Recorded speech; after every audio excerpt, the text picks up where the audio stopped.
بسم الله الرحمن الرحيم نيكنا لا joogo waa ninkii Sheekh Maxamed ay baraha bulshada maalmahan qabsaday wuxuu ku nool yahay degmada Yocaale gaar ahaan qabalayga dhagax tuur leeyahay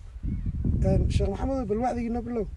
جددي دفينتها فإن البحر عميق يا أبا ترب النبي كيري دون جريسو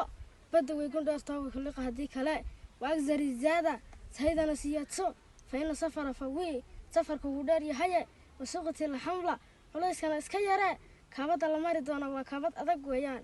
وحد فليس عمل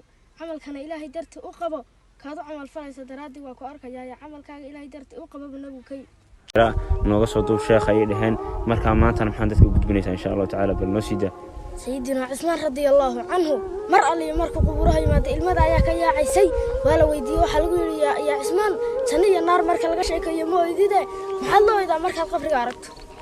wuxuu yiri waxaan ka maqlay nabiga oo alayhi salaatu wasalaam qabrigu waa guriga aakhiro ugu horeeya haduu qofku halka ku badbaadana nabadgaliyo ayaa u dambaysa hadii halka laakiin uu ku khasaarana خساره وينه وجود بياب لا إله إلا الله إنما الرب كصوت يعني